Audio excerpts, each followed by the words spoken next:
Hello friends, എല്ലാവർക്കും അർച്ചന ചേച്ചി LLB സീരിയലിൻ്റെ ലേറ്റസ്റ്റ് എപ്പിസോഡ് റിവ്യൂയിലേക്ക് സ്വാഗതം. അങ്ങനെ അമ്പലത്തിൽ വെച്ച് അർച്ചനയും ജയക്കിയും കണ്ടുമുട്ടിയതും അവർ തമ്മിൽ അങ്ങനെ വീണതെല്ലാം രവിശങ്കർ വന്ന് നേരെ വിജയശങ്കറിനോട് ഓഫീസിൽ വന്ന് പറയുന്നുണ്ട്. ഇതെല്ലാം കേട്ട് വിജയശങ്കർ ആണെങ്കിൽ സഹിക്കാനാവാതെ രവിശങ്കറിനോട് പറയുന്നുണ്ട്, ഇതൊക്കെ ഇപ്പം തന്നെ മധുബാലയെ വിളിച്ച് അറിയിക്കുക എന്ന് പറയാണ്. രവിശങ്കർ അപ്പം പറയുന്നുണ്ട്, അവർക്ക് ആ ജയക്കിയോട് ഒരു താല്പര്യവുമില്ല, അവർക്ക് ജയക്കിയെ തകർക്കണം, അതാണ് അവരുടെ ഉദ്ദേശം. ഇപ്പോൾ സാറിന് കൂടി നാണക്കേടായാലോ, സാറിന്റെ മുൻഭാര്യയാണ് അർച്ചന മേഡം എന്നല്ലേ പറഞ്ഞു പരത്തു. ഹിത്യകാരനും വക്കീലും കൂടി ഇങ്ങനെ തുടങ്ങിയാൽ സാറാണ് നാണം കെടാൻ പോകുന്നത്. ഇപ്പോൾ എങ്ങനെ സാറിന്റെ മോൾ ചിന്നു പൊതുസമൂഹത്തിൽ തല ഉയർത്തി നടക്കുമെന്നൊക്കെ രവിശങ്കർ അങ്ങനെ എരുതിയിൽ എണ്ണയൊഴിച്ച് വിജയശങ്കറിനോട് പറയാണ്. ഇതെല്ലാം കേട്ട് വിജയശങ്കർ ആണെങ്കിൽ, മതിയടോ, നിർത്ത്, ഇനി എനിക്കൊന്നും കേൾക്കേണ്ടതില്ല, എന്റെ മനസമാധാനം പോയി, ഇതിനെല്ലാം കാരണം താനാണ്, താനല്ലേ ഇതെല്ലാം ഇവിടെ വന്ന് എന്നോട് പറഞ്ഞത് എന്നങ്ങനെ വിജയശങ്കർ പറയുമ്പോൾ രവിശങ്കർ പറയുന്നുണ്ട്, സാറല്ലേ എന്തുണ്ടെങ്കിലും ഇവിടെ വന്ന് അറിയിക്കണമെന്ന് പറഞ്ഞത്, അതുകൊണ്ടല്ലേ ഞാൻ പറഞ്ഞത് എന്ന് പറയാണ് വിജയശങ്കർ. അപ്പോൾ രവിശങ്കറിനെ വഴക്ക് പറയാണ്, നീ ഒന്നും പറയണ്ട, എൻ്റെ കൺമുന്നിൽ നിന്ന് പോ, ഈ ഓഫീസിൽ നിന്ന് ഇറങ്ങിപ്പോ എന്ന് പറയാണ് രവിശങ്കർ. അപ്പോൾ ദേഷ്യത്തോടെ മനസ്സിൽ ചിന്തിക്കുന്നുണ്ട്, കാര്യം കഴിഞ്ഞപ്പോൾ ഞാനിപ്പോൾ കറിവേപ്പിലയായി, ഇയാൾ ഇനിയും അനുഭവിക്കുമെന്ന് പറഞ്ഞ് രവിശങ്കർ അങ്ങനെ അവിടെ നിന്നും ഇറങ്ങി പോവുകയാണ്. പിന്നീട് വിജയശങ്കർ അങ്ങനെ ചിന്തിക്കുന്നുണ്ട്, അർച്ചനയും ജയക്കിയും തമ്മിലുള്ള ഈ ബന്ധം അങ്ങനെ തുടർന്നു പോകാൻ ഞാൻ അനുവദിക്കില്ല. ഇനിയും അർച്ചനയെ ഇങ്ങനെ കയറൂരി വിട്ടാൽ അതെനിക്ക് നാണക്കേടുണ്ടാവും, അത് ബുദ്ധിപരമായിട്ട് തന്നെ കൈകാര്യം ചെയ്യണം എന്നും പറഞ്ഞുകൊണ്ട് വിജയശങ്കർ അങ്ങനെ അർച്ചനയുടെ ഓഫീസിലേക്ക് പോവുകയാണ്. അർച്ചനയാണെങ്കിൽ അതേസമയം ഇന്ന് രാവിലെ അമ്പലത്തിൽ ജയക്കയുമായി സംസാരിച്ചതും വീണ കാര്യങ്ങളെല്ലാം ഓർത്തങ്ങനെ അസ്വസ്ഥതയോടെ അങ്ങനെ നിൽക്കുകയാണ്. അപ്പോഴാണ് അങ്ങോട്ടേക്ക് വിജയശങ്കർ വരുന്നത്. അർച്ചനയെ കണ്ട് വിജയശങ്കർ ചോദിക്കുന്നുണ്ട്, നീ എന്താ സ്വപ്നം കണ്ടുകൊണ്ടിരിക്കുകയാണോ, നിനക്ക് ഞാൻ ചില ഉപദേശങ്ങൾ തരാൻ വന്നതാണെന്ന് പറയാണ്. അച്ഛൻ അപ്പോൾ പറയുന്നുണ്ട്, ഉപദേശിക്കാൻ ഞാൻ ആരുടെ അപേക്ഷയായിട്ട് വന്നിട്ടില്ലല്ലോ എന്നങ്ങനെ പറയുമ്പോൾ വിജയശങ്കർ പറയുന്നുണ്ട്, നീ ആവശ്യപ്പെട്ടില്ലെങ്കിലും ചില കാര്യങ്ങൾ എനിക്ക് നിന്നോട് പറയാനുണ്ട്. അച്ഛനെ, നിനക്ക് ധാരാളം പ്രശ്നങ്ങളുണ്ടെന്ന് എനിക്കറിയാം, ജോലി ചെയ്യേണ്ടി വരുന്നവർ നേരിടുന്ന പ്രശ്നങ്ങളാണ് അതെല്ലാം എന്ന് എനിക്കറിയാം. വനിതാ വക്കീലായതുകൊണ്ട് തന്നെ പലരും നിന്നെ ചൂഷണം ചെയ്യാൻ സാധ്യതയുണ്ട്, നീ ജയക്കിയെ സൂക്ഷിക്കണം.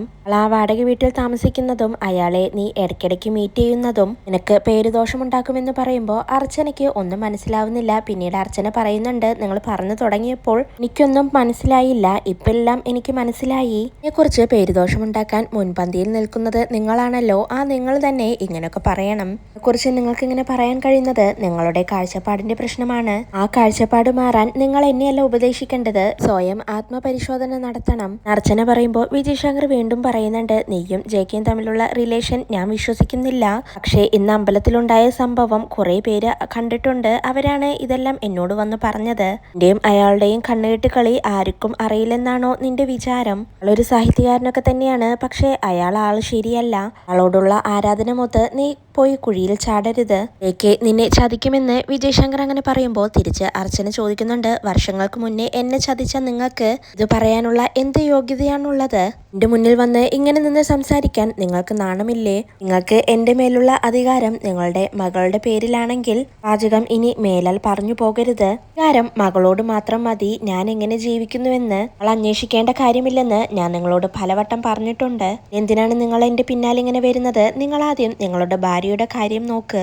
കാര്യം നിങ്ങൾ അന്വേഷിക്കേണ്ട. ആ മഴയുള്ള പാതിരാത്രി നിങ്ങൾ മറന്നു പോകരുത്. നിങ്ങൾക്ക് ഈ നാണക്കേടും സമൂഹം കുറ്റപ്പെടുത്തുമെന്നുള്ള ബോധമില്ലായിരുന്നോ? നിങ്ങൾ എന്തിനാണ് ഇങ്ങനെ ആകുലതപ്പെടുന്നത്? അർച്ചന ചോദിക്കുമ്പോൾ വിജയശങ്കർ പറയുന്നുണ്ട്, മതി, നിർത്ത്, കെയുമായുള്ള ബന്ധം തുടരാണെങ്കിൽ നീ ദുഃഖിക്കേണ്ടി വരുമെന്ന് പറയാണ്. അർച്ചന ഇപ്പൊ പറയുന്നുണ്ട്, ഞാൻ ദുഃഖിക്കണമെന്നാണല്ലോ നിങ്ങൾ ആഗ്രഹിക്കുന്നത് എന്ന് പറഞ്ഞുകൊണ്ട് വീണ്ടും ചെയറിൽ പോയിരുന്ന് തന്റെ ഓഫീസ് വർക്ക് ചെയ്യാനിരിക്കുകയാണ് അർച്ചന. എന്നാൽ ഒട്ടും വിട്ടുകൊടുക്കാതെ തന്നെ വിജയശങ്കറും അർച്ചനയുടെ മുന്നിൽ ഒരു ചെയർ ഇട്ടുകൊണ്ടിരിക്കുന്നുണ്ട്. എന്നിട്ട് മനസ്സിലങ്ങനെ ചിന്തിക്കുന്നുണ്ട്, അവളോട് വഴക്കുണ്ടാക്കിയത് കൊണ്ടോ തർക്കിച്ചതുകൊണ്ടോ ഞാൻ ഉദ്ദേശിച്ച കാര്യം നടക്കില്ല എന്നങ്ങനെ ചിന്തിക്കുകയാണ്. അപ്പോഴാണ് ചന്ദ്ര ഡെയ്സിയുടെ കേസിന്റെ കാര്യം സംസാരിക്കാനായി വിജയശങ്കറിന്റെ ഓഫീസിലേക്ക് എത്തുന്നത്. ചന്ദ്രയാണെങ്കിൽ ഫോണിൽ സംസാരിച്ചുകൊണ്ടാണ് വരുന്നത്. ഡെയ്സിയോട് തന്നെയാണ് സംസാരിക്കുന്നത്. ഡെയ്സി ഓസ്ട്രേലിയക്ക് പോയതിനാൽ ആ ചുമതലയേൽക്കാൻ ചന്ദ്ര അങ്ങനെ ഫോണിൽ സംസാരിച്ചുകൊണ്ട് നിൽക്കുകയാണ്. അങ്ങനെ സംസാരിച്ചതിനു ശേഷം പുറത്തു വെച്ച് തന്നെ രവിശങ്കറിനെ കാണുന്നുണ്ട്. ചന്ദ്ര ഇപ്പോൾ ചോദിക്കുന്നുണ്ട്, രവിശങ്കർ എന്താ ഇവിടെ നിൽക്കുന്നത് എന്ന് ചോദിക്കുമ്പോൾ രവിശങ്കർ പറയുന്നുണ്ട്, ഓഫീസിൽ ആരുമില്ല മാഡം, അതുകൊണ്ട് പുറത്തേക്ക് ഇറങ്ങിയതാണെന്ന് പറയുമ്പോൾ ചന്ദ്ര വീണ്ടും ചോദിക്കുകയാണ്, വിജയേട്ടനെ ഞാൻ കുറെ വിളിച്ചിരുന്നല്ലോ, വിജയേട്ടൻ എങ്ങോട്ടാ, കോടതിയിലേക്ക് പോയോ, വിളിച്ചിട്ട് കിട്ടുന്നില്ലെന്ന് പറയുമ്പോൾ രവിശങ്കർ പറയുന്നുണ്ട്, ഫോണോ ഓഫീസിലായിരിക്കും മാഡം, ആരെന്ന് കോടതിയിലേക്കൊന്നും പോയിട്ടില്ല.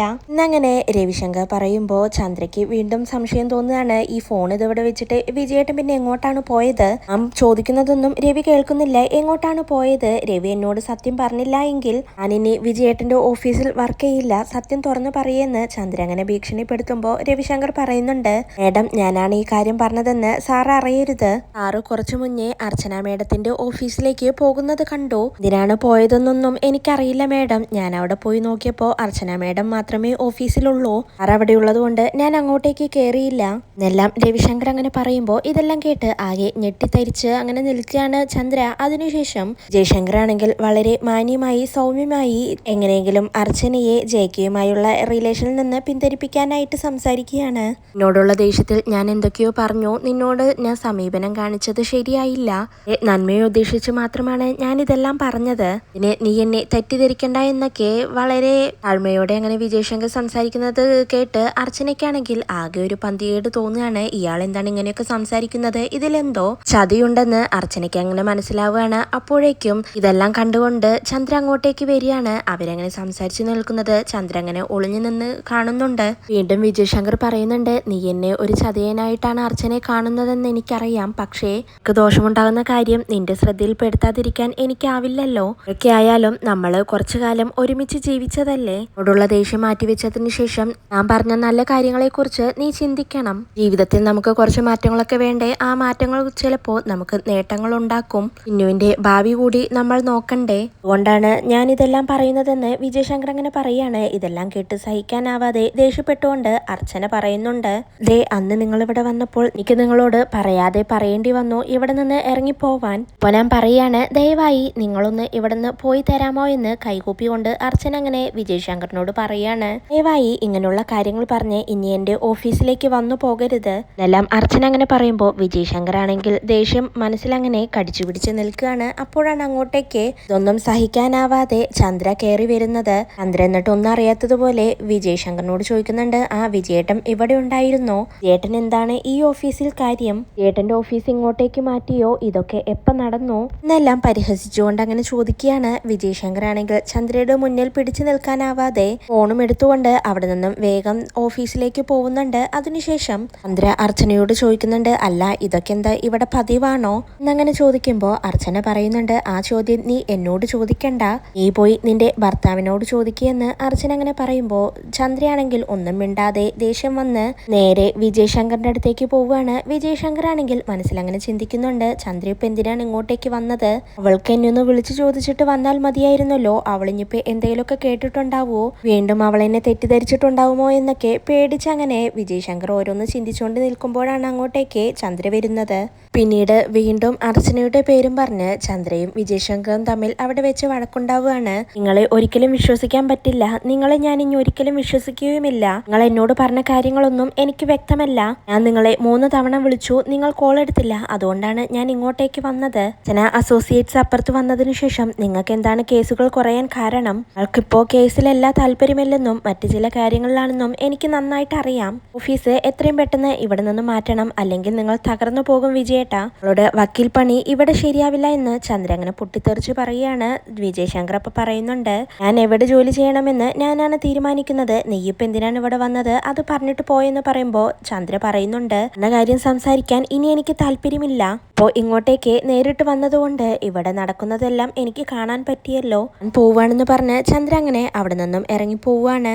ചന്ദ്ര പോയതിനു ശേഷം വിജയശങ്കർ ആണെങ്കിൽ വീണ്ടും ആകെ പേടിച്ചുകൊണ്ട് അങ്ങനെ മനസ്സിൽ ചിന്തിക്കുന്നുണ്ട്, അർച്ചനയുടെ ഓഫീസിലേക്ക് ഞാൻ പോയതിന് അവള് മറ്റെന്തോ കാരണമാണ് തെറ്റിദ്ധരിച്ചു വെച്ചിരിക്കുന്നത്, ഇനിയിപ്പോ ഇതൊരു പ്രശ്നമാവോ എന്നെല്ലാം അങ്ങനെ ചിന്തിക്കുകയാണ്. അതിനുശേഷം അർച്ചനയും ദീപ്തിയും തമ്മിൽ സംസാരിക്കുന്നുണ്ട്. വിജയശങ്കർ വന്ന കാര്യങ്ങളെല്ലാം അർച്ചന അങ്ങനെ ദീപ്തിയോട് പറയാണ്. ദീപ്തി അപ്പൊ പറയുന്നുണ്ട്, ആ വിജയശങ്കർ രവിശങ്കർ നിനക്കൊരു തലവേദനയായിരിക്കുകയാണല്ലോ, നിനക്ക് അയാളെ ഇറക്കി വിട്ടൂടായിരുന്നോ എന്ന് ചോദിക്കുകയാണ്. അർച്ചന അപ്പൊ പറയുന്നുണ്ട്, ഇറങ്ങി പോവാൻ പറഞ്ഞാൽ പോവണ്ടേ, പിടിച്ചിറക്കി വിടാൻ പറ്റില്ലല്ലോ എന്ന് അർച്ചന അങ്ങനെ പറയുമ്പോഴാണ് അങ്ങോട്ടേക്ക് ചന്ദ്ര വീണ്ടും വരുന്നത്. ചന്ദ്ര എന്നിട്ട് അർച്ചനയോട് ചോദിക്കുന്നുണ്ട്, ഡി എനിക്ക് ഇപ്പോൾ ഒരു കാര്യം അറിയണമെന്ന് അങ്ങനെ ചോദിക്കുമ്പോൾ അർച്ചന പറയുന്നുണ്ട്, നിനക്ക് എന്തെങ്കിലും അറിയണമെന്നുണ്ടെങ്കിൽ നീ നിന്റെ ഭർത്താവിനോട് പോയി ചോദിക്കേ എന്നങ്ങനെ പറയാണ്. അതിനിടയിൽ ദീപ്തിയും സംസാരിക്കുന്നുണ്ട്. ചന്ദ്ര അപ്പോ ദീപ്തിയോടും താക്കീത് ചെയ്യാണ്, ഈ ആരാണ് ഇതിലിടപെടാൻ, ഈയാണ് ഈ അർച്ചനയെ വഴിതെറ്റിക്കുന്നത്, ഇങ്ങനെ പോയാൽ നിന്റെ കുടുംബം ഞാൻ കുളം തോണ്ടുമെന്ന് ചന്ദ്ര അങ്ങനെ പറയുകയാണ്. ഇത് കേട്ട് ദീപ്തിയും ചന്ദ്രയെ വെല്ലുവിളിക്കുന്നുണ്ട്. അങ്ങനെ